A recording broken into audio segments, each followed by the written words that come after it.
Hi, my people. Hi, everyone. How una day? How's everything been with you?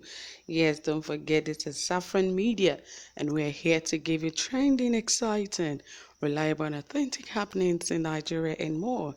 And you know the recent case that Oshiomhole is back in Benin City, Edo State, and this time around he is ready to bring down Governor Godwin Obaseki with all his might, because of course he said he was the one that helped him get there in 2016, and this time around he's ready to do everything to ensure that Obaseki is unseated by his own candidate, Agàiñst.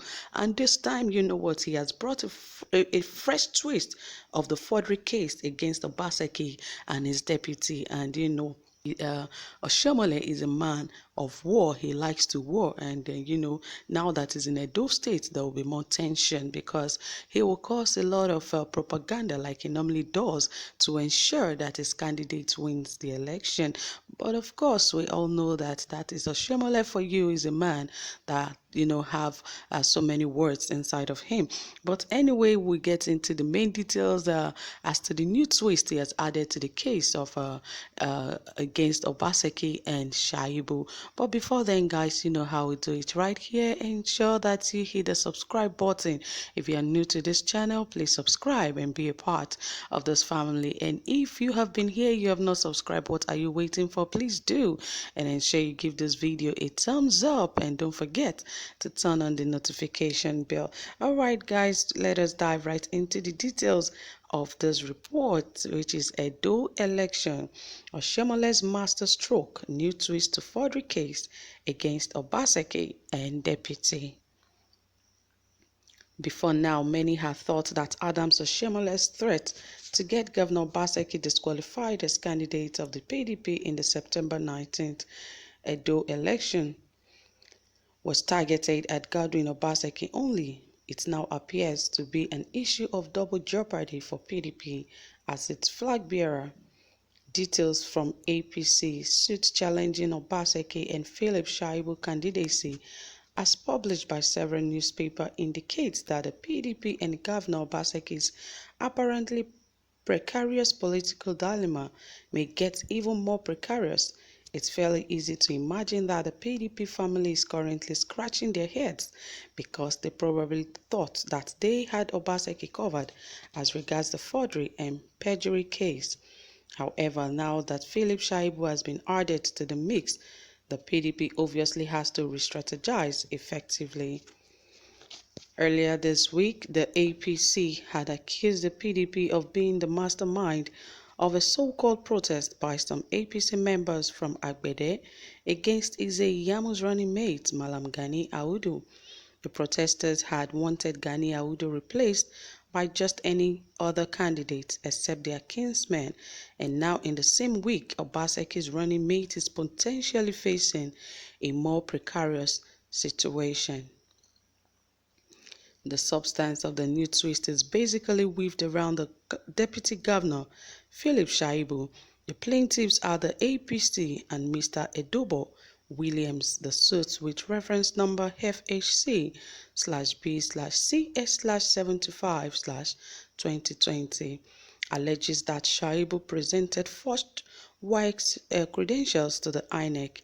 Second, they allege that the same man presented a forged tax clearance certificate to the National Electoral Body.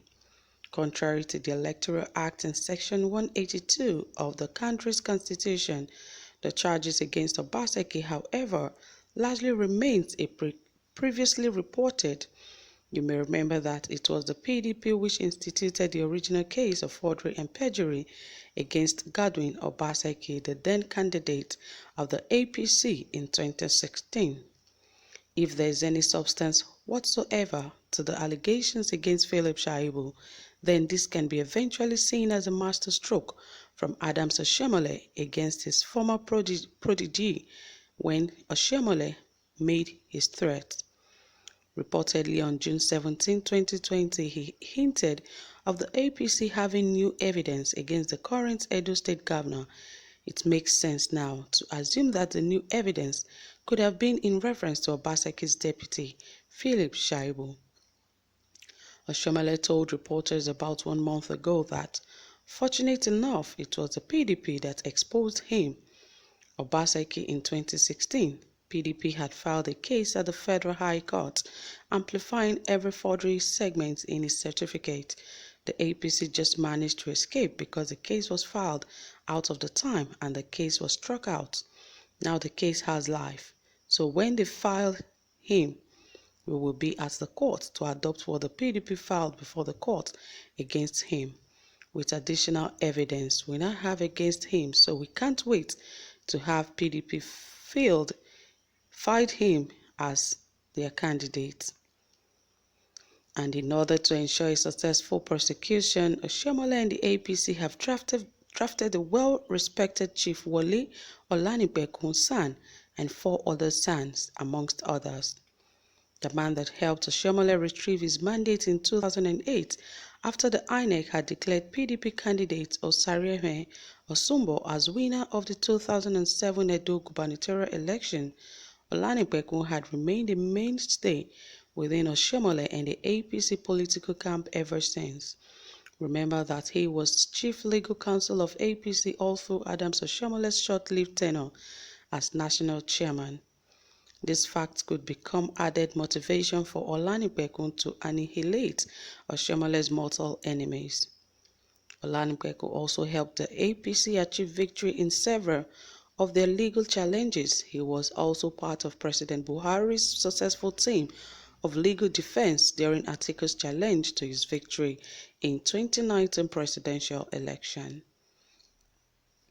There could have been a strategy behind APC throwing PDP and Obaseki off their scent, but not even making reference to Shaibu all the while.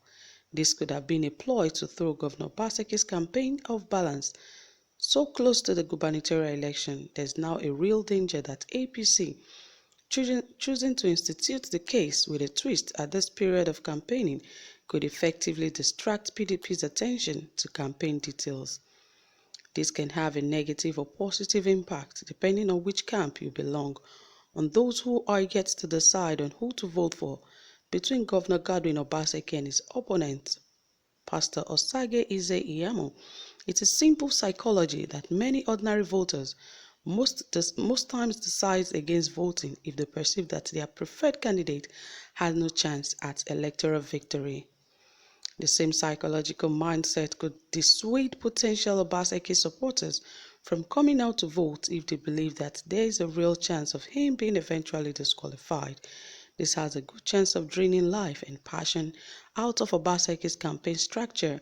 After all, voters are usually weary about potentially losing their votes. Can this be Oshiomole's perfect revenge on Obaseki? Well, guys, now that Oshiomhole is back, he will look for every loophole to ensure that, Obaseki is out of that seat. And of course, I believe with the help and, the support of the party of Obaseki and his deputy, they can weather the storm irrespective of whatever thing that is brought forward to them.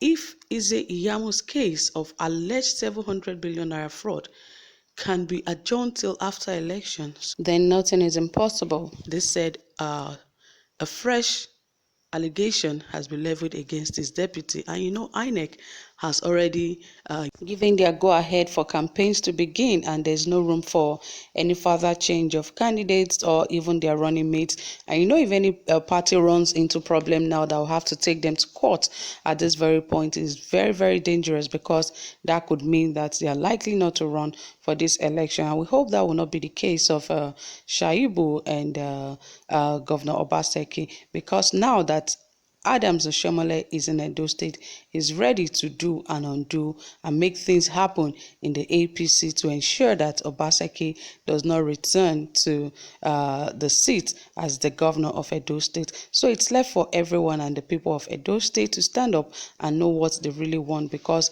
it is what they want that would, stand at the end of the day. And of course, if the supporters and the chieftains of the People's Democratic Party really come together and fight this fight, they will overcome. But otherwise, they are likely not to win this very election. Now that the party is beginning, the APC is beginning to try to do their work in the Edo election, anything is possible. So guys, you've heard it all. Thank you so much for being here. You know how it is. If you haven't subscribed, please do, and also ensure that you give this video a thumbs up. Thank you for staying tuned and up to this moment. Do have a pleasant time. Bye for now.